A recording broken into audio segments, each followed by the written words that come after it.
Yo le decía que yo siempre he sido creyente toda mi vida, pero en algún momento tuve dudas, digamos, de mi fe. Entiendo que la mayoría de los que están acá, pues no las han tenido. Y es una gran bendición no haberlas tenido. Pero algunos de nosotros somos menos bendecidos y hemos tenido un poco de duda. Y pues ya no las tengo en lo absoluto, por varias razones, principalmente por la gracia de Dios. Pero una de las razones, la segunda o la tercera razón más importante, es porque nosotros hemos experimentado un milagro aquí. Y no lo digo de una manera liviana, lo digo con pruebas. Yo les decía que los que hemos dudado de nuestra fe, le hemos pedido pruebas a Dios, lo cual es una arrogancia, porque nosotros no somos nadie para pedirle a Dios que nos pruebe su existencia. Somos nosotros los que necesitamos de Él. Pero como alguien que tuvo dudas, cometí el error, digamos, de pedirle pruebas a Dios. Y mi prueba personal llegó antes, pero luego vino una prueba a nivel nacional que creo que hay que dar el testimonio. Ya lo he dado otras veces en público, pero creo que hay que darlo cuando se puede y darle la gloria a Dios por las cosas que pasan. Como todos ustedes saben, El Salvador es un país que ha sufrido mucho. Tuvimos dos guerras, la guerra civil en los 80s y luego la guerra que vino después, que fue más sangrienta aún que la misma guerra civil, que fue la guerra de las pandillas, la dictadura de las pandillas, como yo le llamo. Ellos no solo asesinaron más salvadoreños que los que murieron en la guerra, sino que además tenían secuestrado nuestro país. Ellos eran el verdadero gobierno de este país. Ellos ponían toques de queda, controlaban quién podía ir de un lugar a otro lugar, ponían impuestos. El 80% de los negocios pagaban impuestos, más de los porcentajes que paga ahora. Y el que no pagaba los impuestos era asesinado por no pagarlos. Además, cuando la gente ve las cifras y ve la cifra de homicidios, que es altísima, tan alta que era más alta de todo el mundo. Pero además de eso, hubo mucha gente que sufrió otras cosas fuera de los homicidios. Yo contaba el ejemplo de una señora una adulta mayor, que su nieto le cortó las manos, porque las pandillas le exigían que pagara la extorsión o el impuesto que habían puesto ellos. Ella no lo pagó y entonces el nieto le cortó las manos para írselo a entregar esas manos a las pandillas. La señora aún vive y trabaja haciendo barras de chocolate, pero ella es un testimonio vivo de lo que las pandillas hacían en este país.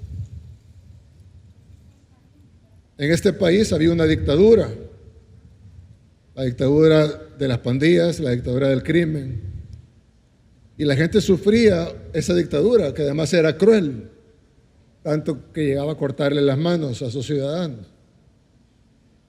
Y ese fue uno de cientos de miles de casos. Los salvadoreños, la mayoría de salvadoreños, a excepción de los que tal vez son demasiado jóvenes, 10 años, 5 años, pero los 95% de los salvadoreños se acuerdan de esto perfectamente. Y no hay ningún salvadoreño en ningún espectro político que lo pueda negar. Pero hubo un fin de semana, y ustedes recordarán, en 2022, donde los pandilleros decidieron arreciar una ofensiva contra el país y contra el gobierno, matando aproximadamente a un salvadoreño cada media hora. Les decía a los congresistas que ellos tienen 50 veces más población, es el equivalente a que mataran 50 salvadoreños cada media hora, 50 estadounidenses, perdón, cada media hora. Nos reunimos, era un día viernes en la noche, nos reunimos en Casa Presidencial con el gabinete de seguridad.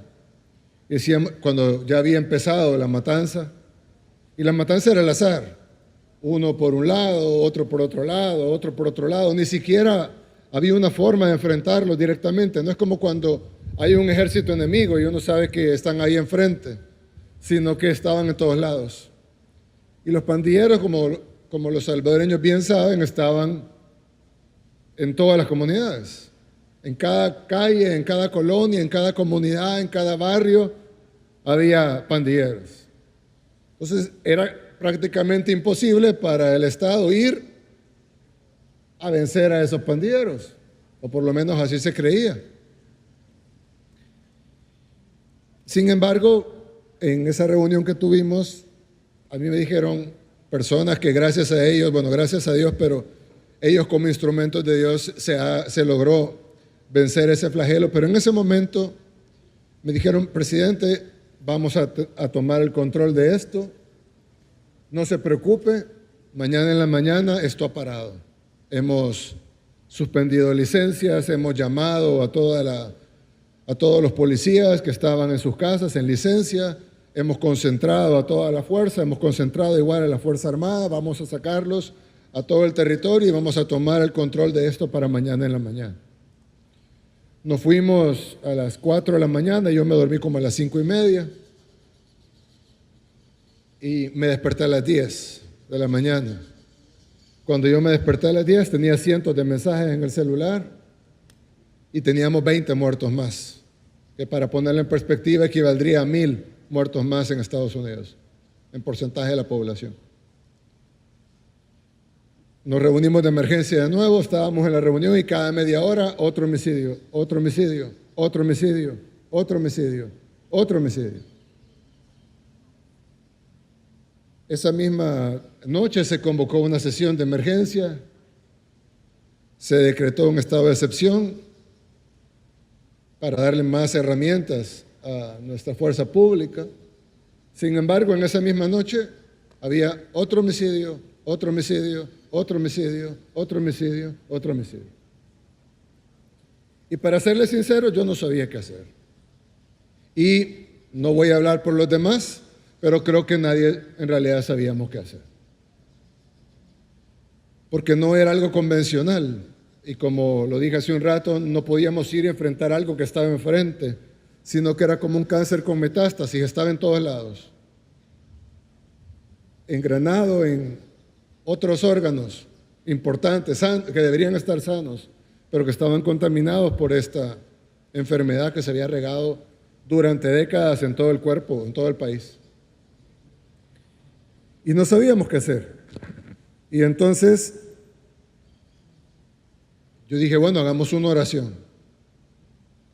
Y oramos, pedimos sabiduría, guía, pero sobre todo pedimos por algo que era mi mayor temor, y era que cuando fuéramos contra ellos, porque íbamos a ir contra ellos independientemente de lo difícil que fuera, ellos eran, y esto número no lo damos nosotros, lo han dicho gobiernos anteriores, expertos, organismos internacionales, habían 70,000 pandilleros, más los colaboradores, pero 70,000 pandilleros directamente. Nosotros teníamos que ir contra 70,000 de ellos, pero estaban en todos lados. Si ellos le daban la orden a los pandilleros de matar a una persona, hubiéramos tenido 70,000 muertos. Si solo 1 de cada 10 hubiera seguido la orden, hubiéramos tenido 7,000 muertos. Y si solo 1 de cada 100 hubiera seguido la orden, hubiéramos tenido 700 muertos.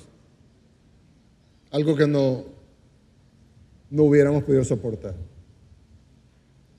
Entonces yo decía, ¿cómo es posible que ganemos esto? Si ellos solo tienen que dar una orden y ganarnos. Entonces le pedimos a Dios por guía, le pedimos sabiduría, pero también le pedimos que las bajas humanas fueran mínimas. Sin embargo, estábamos sabedores, o así pensábamos, que serían muchas. Pero no teníamos otra opción. Tomamos la decisión difícil de hacerlo y sabiendo que iba a haber muchas bajas, miles probablemente. No hubo ninguna. Nuestra guerra contra las pandillas no tuvo una tan sola baja civil. Al día de hoy, nuestra guerra contra las pandillas no tuvo una tan sola baja civil. Yo no sé cómo explicarlo, más que porque fue la mano de Dios.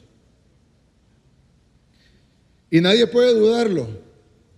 Es una prueba fehaciente de que Dios obra cuando se le pide con fe. Y no hay forma que nadie lo niegue. De hecho, si alguien lo quiere negar, yo les digo, bueno, venga y explíqueme cómo pasó entonces. Porque yo le puedo poner 100 expertos y nadie va a saber explicar qué pasó. Nosotros hemos tratado de ayudar a otros países a que repliquen lo que pasó en El Salvador. Hemos enviado equipos, hemos trabajado en conjunto, hemos compartido toda la información, todos los planes, hasta los diseños de cárcel, etc. Y va a ser muy útil en muchos países, estoy seguro que sí. Pero hasta ahora ningún país ha logrado replicarlo. Y creo que la razón es porque se debe incluir como pilar fundamental la oración y pedirle a Dios que guíe el plan. De hecho, nosotros cada vez que decíamos algo, yo ponía, siempre que publicaba algo en redes sociales, ponía, Dios guía nuestro plan. Pero yo lo decía en forma de una petición. En español, Dios guía nuestro plan significa, Dios, por favor, guía nuestro plan. Pero también en español significa, visto escrito, que Dios está guiando nuestro plan. Claro, yo me refería a una petición.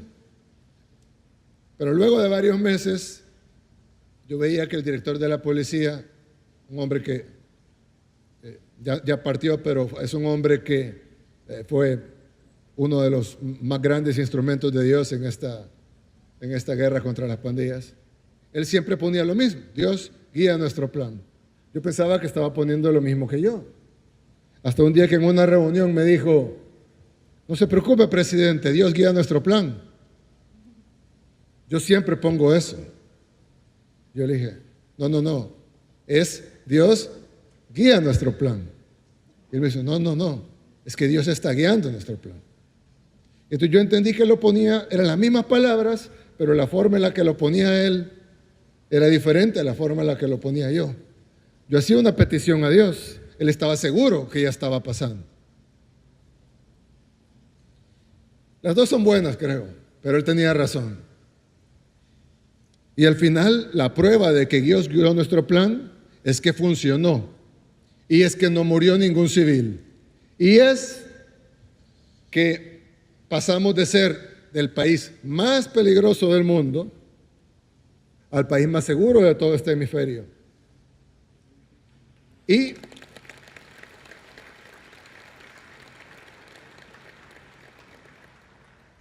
les decía yo, en un evento de pastores, de hecho, les decía, ¿por qué El Salvador? Porque Dios pudo haber hecho esto en Suecia, de seguro, ¿no? Tienen un gran problema de crimen allá en Suecia. Atentados de bombas, más de 100 en el año. Pero arreglar Suecia no suena tanto al gran milagro. Suena como que se puede hacer, ¿no? Pero arreglar El Salvador, que tenía el doble de la tasa de homicidios que tiene Haití el día de hoy. Cuando pensamos en Haití, pensamos en un país donde no se puede vivir. Oh, pobrecitos los haitianos, ellos no pueden, ¿cómo hacen para vivir en ese país? Pues El Salvador tenía el doble de la tasa de homicidios que tiene Haití ahora. O sea, nosotros vivíamos en 2 veces el infierno que viven en Haití ahora. El doble. Si alguien piensa que es imposible vivir en Haití, multiplique por 2 la dificultad de vivir en El Salvador en ese tiempo. Transformar eso, el país más peligroso del mundo, en lo que es hoy, es el milagro más claro. Si Dios agarraba lo que ya estaba más o menos bien y lo perfeccionaba, sí, era un milagro. Pero si Dios agarraba lo peor y lo convertía en seguridad, en lo mejor, entonces es un ejemplo de milagro. Sin ninguna duda y con pruebas. ¿Cuáles son las pruebas? No solo el gran hecho, sino que los que supuestamente lo hicimos, tenemos que confesar que no sabemos cómo pasó. Y no hay nadie que pueda venir a explicar cómo pasó de otra manera que no sea un milagro. Y nosotros vimos cómo cambió del día a la noche después de nuestra oración. Pararon los homicidios. Y no pararon solo ese día, pararon para siempre. Y a veces pienso, ¿por qué Dios nos dio ese regalo? ¿Por qué Dios nos dio ese milagro?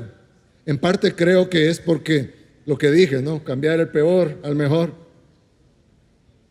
Pero creo que también es nuestra responsabilidad darle la gloria y dar el testimonio de lo que pasó. Para que los demás sepan que Dios puede sanar cualquier tierra. Solo hay que pedirle con fe. Lo dice la Biblia ya escrita hace mucho tiempo, no es necesario que yo se lo diga. Pero si Dios obró acá, pues es mi responsabilidad decirlo también y darle la gloria a Él.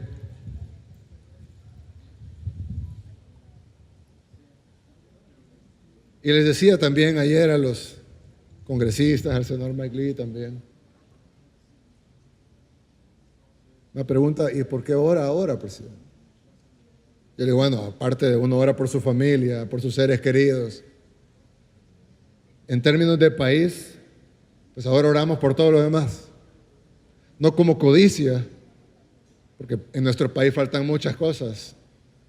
Mejor salud, mejor educación, mejor economía, una mejor calidad de vida, aunque ya mejoró mucho la calidad de vida al pasar de vivir en el doble de Haití a vivir en el país más seguro del continente.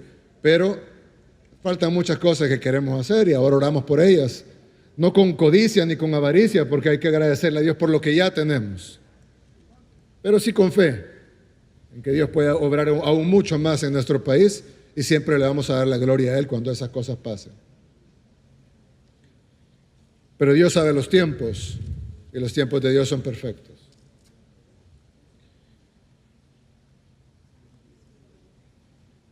Por último, creo que este desayuno nacional de la oración, que es el primero aquí, pero ya han hecho muchísimos en Estados Unidos y en otros países, nos da un gran ejemplo de cómo las diferencias políticas se pueden hacer a un lado por algo que es mucho más importante, que es la relación de todos nosotros con nuestro Creador. Y nosotros somos un país muy pequeñito, el más pequeño del continente también. Pero nos llamamos El Salvador, en honor al Salvador del mundo. Y creo que debemos de vivir a la altura de ese nombre. Y podernos unir todos bajo la sombra de nuestro Dios es algo que no solo nos va a traer un gran beneficio, sino que es lo menos que podemos hacer para estar a la altura del nombre que Dios escogió para nuestra nación. Así que gracias por traernos esa inspiración a nosotros. Vamos a continuarla, por supuesto, con el apoyo de ustedes. Y vamos a darle siempre la gloria a Dios y pedirle siempre que saque adelante a nuestro país. Así que muchas gracias a todos. Que Dios bendiga aquí a todos los invitados, a sus corazones, a sus familias. Que Dios nos dé sabiduría, discernimiento, guía, paciencia. Que Dios bendiga a nuestros invitados que nos han traído no solo a compartir la palabra de Dios, sino también esta hermosa costumbre que tienen ustedes y que nosotros vamos a aprender de ella. Y que Dios bendiga a nuestros países.